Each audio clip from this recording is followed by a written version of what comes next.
I guess we do have Rich here. Hold on. Let me put on my headphones. I thought you weren't joining, Rich. I said I would. I said I wasn't, then I said I would. Okay, I missed the second part. Okay, guys. So we have something in the United States called the separation of powers, which means that there's a system of checks and balance. Congress passes a law, and then the court systems determine if that law is unconstitutional. If it's unconstitutional, the courts have every right to knock down that unconstitutional law. This goes back to Mulberry versus Madison, which was one of the you mean they don't get to rewrite it on their own? No, this is one of the first cases in Supreme Court history. But now let's talk about the DOJ, because the DOJ, for some reason, they think that that's not the way things work. So we're going to go ahead and jump into it and discuss that and much, much more on this episode of John Crump News.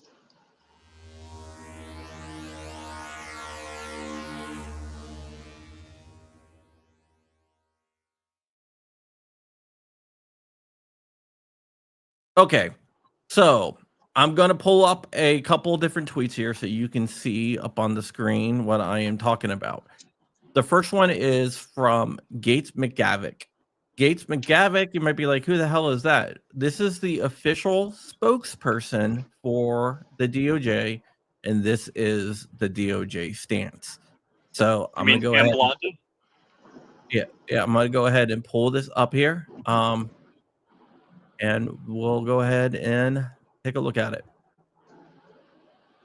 Gates McGavick says, hey guys, as you previously pointed out, Congress is the issue here, not the DOJ.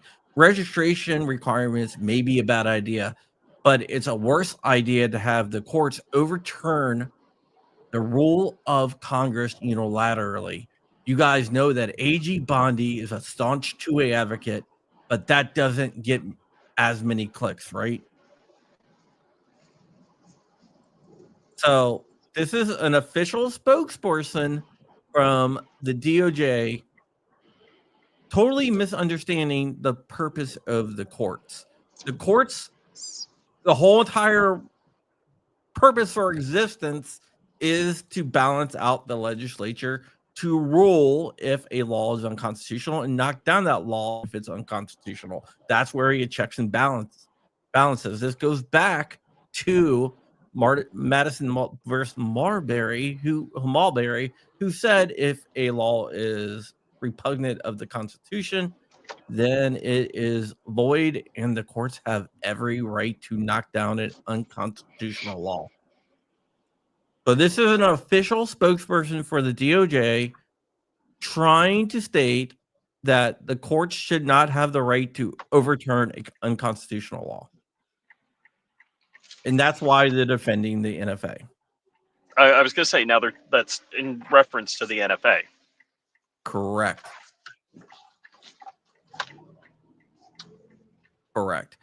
Now, I responded to this by stating, well, let me just show you Hermit Dillon's response. Don't like bad gun laws? Tell Congress.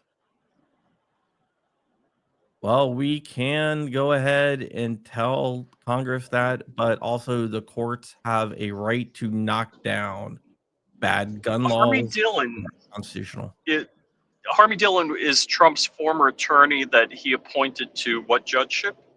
No, Hermit Dillon is the head of the Civil Rights Division of the DOJ. Wow. Okay. She should know better. So there you go. So obviously these guys don't understand how the fucking Constitution works and how the separation of powers and checks and balances work. It's either that or they're being dishonest and electorally dishonest. I think it's scarier if they actually believe that the courts should not have the power to knock down unconstitutional laws. I think that's a very scary proposition. And Crump, now tell me why you're not going to become an attorney and fix all this. Because I make too much money not being an attorney. Sorry, that's the real reason. I responded that Bondi was anti-2A, anti-gun in Florida, which she was. She is now anti-gun. Whoops, I'm gonna fix this a little bit. Indeed. And it's already too late. Whatever. She's now 2A anti-gun in the DOJ. The courts have every right to overrule unconstitutional laws. That is their job. It is scary that a DOJ official doesn't know that. Amen. So this is quite concerning, and I think it's just an excuse because they chose to defend a unconstitutional gun law. And you got to remember, my sources have confirmed, and also other sources have confirmed now. GOA has a source that confirmed that Bondi signed off on the brief herself. Wow. Wow. Did she read it? Or was it AutoPen? No, I think she read it. She probably agrees with it.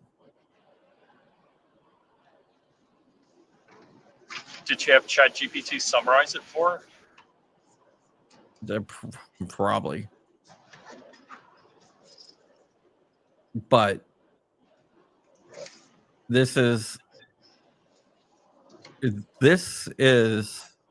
betrayal of gun owners, and of course they're going to try to say, hey, we're just defending the law because we don't believe that the courts have a right to overturn unconstitutional laws.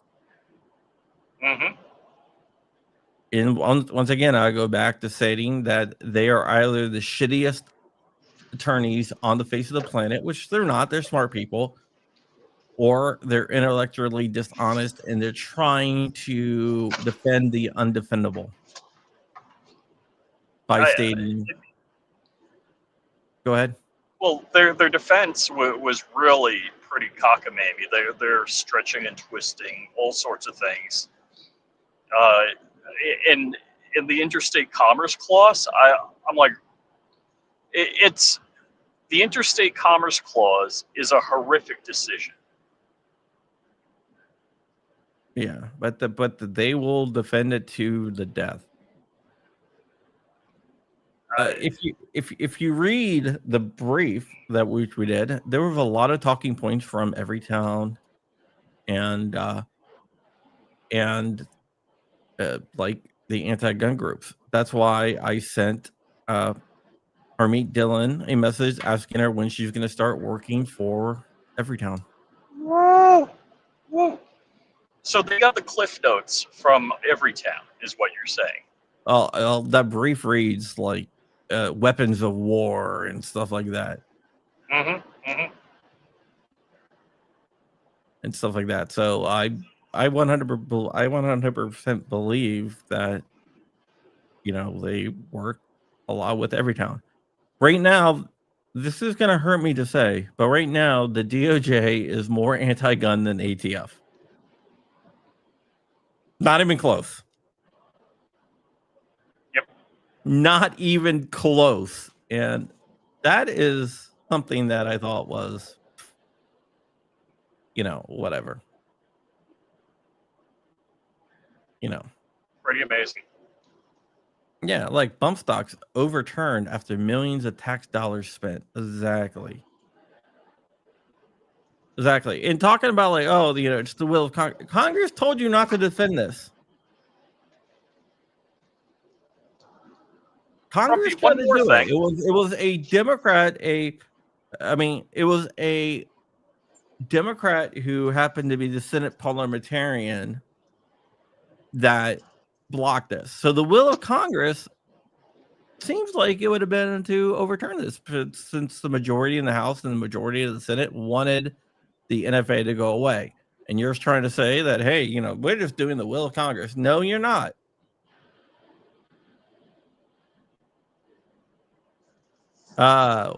Here we go. We all knew Scam Blondie was anti-2A in her Florida days. Did we expect anything else as AG of the United States? Funny you mentioned that, because I wrote an article when she was nominated about how I thought that was a bad idea. Mhm. And how I didn't expect anything else. It's on AmmoLand if you want to go search for it. But it highlighted some of their some of what she have said. But yeah, so like their whole idea is like, oh, Congress is against it. No, Congress actually tried to knock it down. A lone Democrat parliamentarian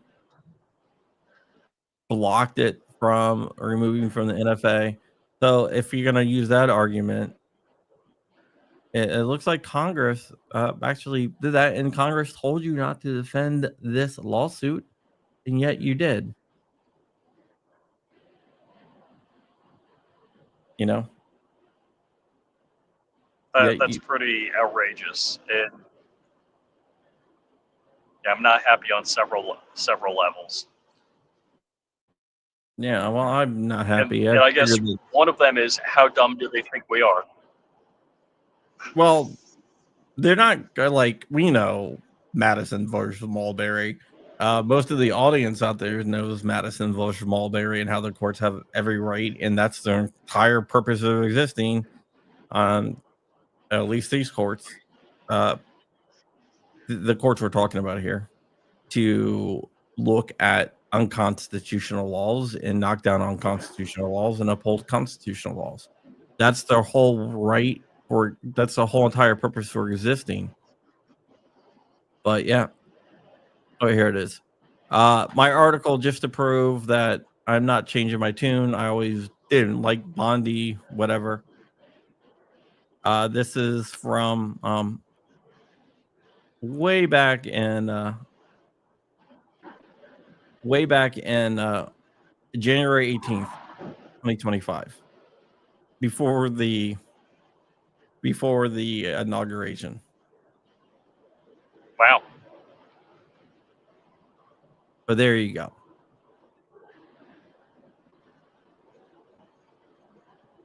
So there we go. Polar Knight says he loves Bondi. She's very sexy.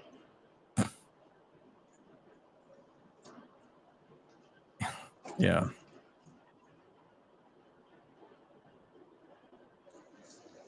Yeah, it's definitely, because you got to remember, in Florida, she supported red flag laws, and you know, and a gun ban for 18 to 20-year-olds.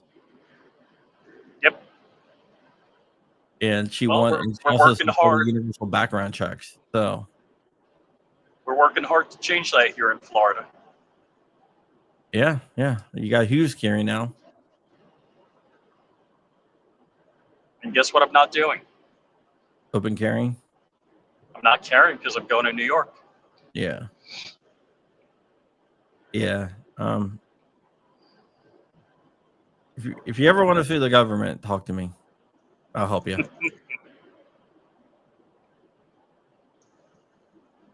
But yeah, I just think it's ridiculous, and the DOJ needs to be smacked down. But that's what I think. I'm curious to hear what you guys all think out there. Oh yeah. So leave a comment. Let me know what you think, because I'm very, very curious. LA Vino Latino says he's in love with Tulsi Gabbard. I know another popular gun tuber in love with Tulsi Gabbard. I don't know if you'll allow me to say it. Who? All right, I'll say it. Coda Boy, KB32. Oh, okay. Yeah, I knew that. Okay. All right, guys. I guess that's it. Just wanted to make this video because I thought that was the most ridiculous statement I've ever heard from a lawyer or somebody working for lawyers or the DOJ or anyone in government, because that's just wrong. Yep. Yeah, that's pretty bad. Yeah. I mean, that's just wrong. This was settled way back in Madison versus Mulberry. And that Madison, in that case, was Freaking James Madison. You know? I mean, a legal intern would know this. A law clerk would know this. Well, not only a law clerk, my son does know. My 8-year-old knows this.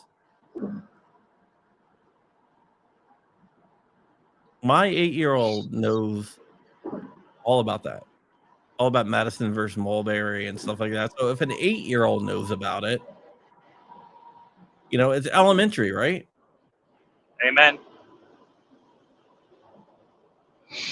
But yet they choose to ignore the United States Constitution for their own goals. Sometimes I wonder if they just argue because they feel that they need to win. And if they just say, "Oh, we're not going to defend it," they consider that a defeat, and they don't want to have that defeat on. I really do believe that's the case. You know, it doesn't matter what it is that you know, they can't pit the Constitution above their need to win. I think that's a huge problem. But what do I know? I'm just a guy in his basement. Just an average guy in his basement. I have no power to change things, but I can tell people who have power to change things what I think. It might not work, but you know, just the average guy in his basement. So what do I know? All right, Rich. What's that? I hear you. All right, guys. That's it. I hope you have a wonderful weekend. Happy Thanksgiving for Thanksgiving that's coming up. Gobble gobble, whatever. This weekend I'm gonna start watching my diehards because I always watch diehards. Oh, cool. Are they all on your Plex server? Yeah, well, yeah. So I'm gonna watch the diehards. My Invasion USA because that's a Christmas movie too. With Chuck Norris. Mm-hmm. Which one do you think is a better Christmas movie? Die Hard, Die Hard 2, or Invasion USA? Or Reindeer Games, which was pretty good too. I've actually never seen Reindeer Games. It's pretty good. I'll throw it on my Plex for you. Okay. I'll take a look. With that, we're out of here. I'm a big Die Hard fan. That's whether the directors say it's a Christmas movie or not, it's a Christmas movie. Yeah, I like Invasion USA. Invasion USA is a great Christmas movie. You know, because the Chuck Norris thing, he's feared by the. It's a movie from the 80s, so I'm not going to spoil anything because if you haven't seen it, it's from the 80s.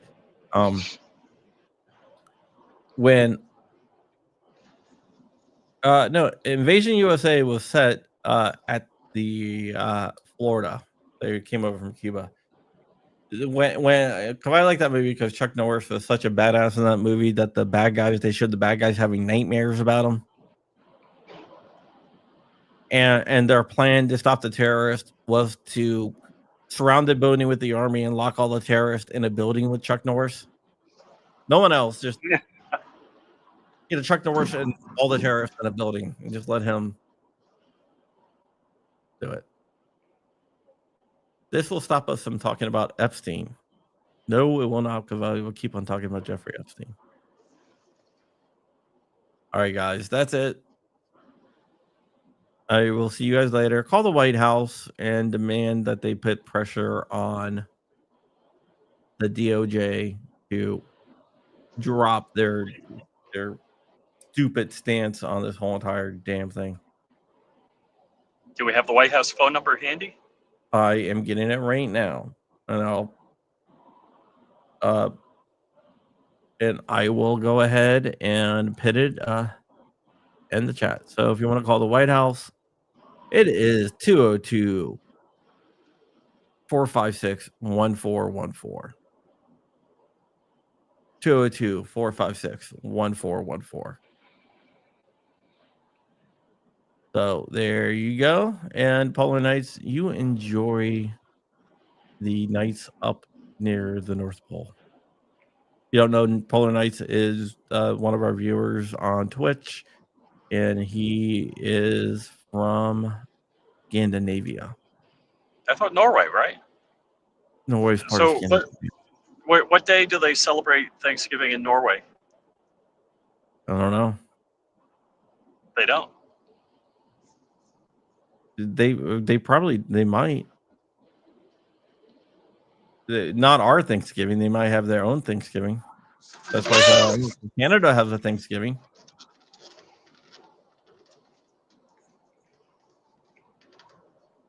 Canada has the Thanksgiving? Yes. You didn't know that? No. I know they have Boxing Day, which sounds like a lot of fun. Yeah. Canada's Thanksgiving was on October 13th.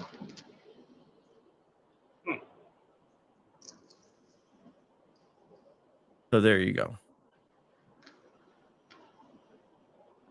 So October 13th was Canada's.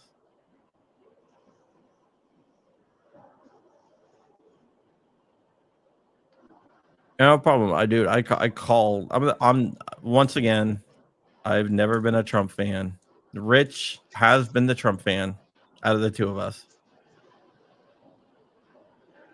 So no one can ever accuse me of being a Trump acolyte or like a Trump worshiper or member of the Trump cult. Don't get me wrong, I'm a Trump fan, but he does wrong stuff, I call it out. I'm good with that. Yeah, I'm not saying that you don't. I'm just saying.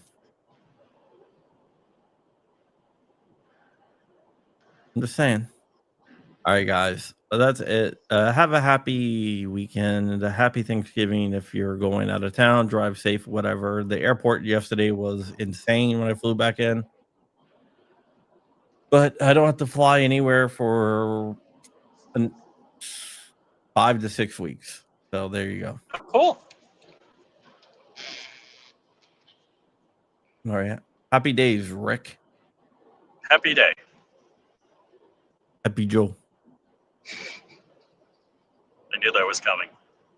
Oh, by the way, one other thing before we go. If you have Rumble tonight at 10 p.m. Eastern, 9 p.m. Central, 8 p.m. Mountain, and 7 p.m. Pacific, go ahead and tune in to Tundra Tactical. They're going to be talking about this too. Oh, Tundra Tactical, and Dark does this show, I guess, at 10:30, right? Yeah, and Dark does his show at 10:30, so you can catch one or both of those. But I met Tundra Tactical over at Black Diamond Josh's house. Oh, nice. But there you go. All right, guys, that is it. We are out of here. Thank you so much. And with that, I will catch you on the flip side.